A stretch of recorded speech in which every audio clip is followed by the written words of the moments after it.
Aziz müşteriler, bugün may ayının 8'i. Dostlar, bax sizə heç bir kaprizi olmayan. Rahatça əkin, arada bir suyunu verirsiniz.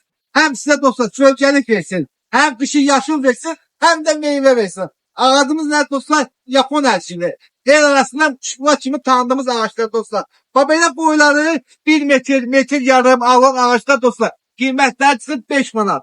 Bunlar bir daha dostlar bir söz diyeyim. Bunlar hamısı 100% garantiyalı ağaçlarda. Afarın için hiç problem. Niye? Bakın bak köşkler dostlar hamısı ağaçlarımızın. Bak hamısı dostlar dipçəkdə büyüyen ağaçlardır. Bak isteseniz böyle 2 metre olanlar da var. Bir de dostlar isteseniz boy böyük 4 metre boyunda üstü meyveli.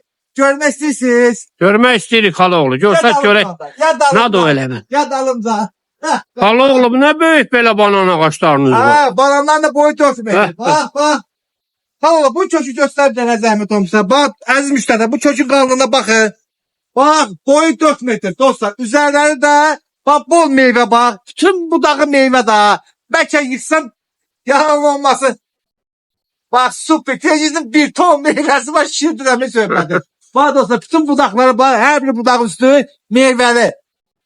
Bu cüzden meyveli ağaçta kimdə var dostlar? Gelin aparın da.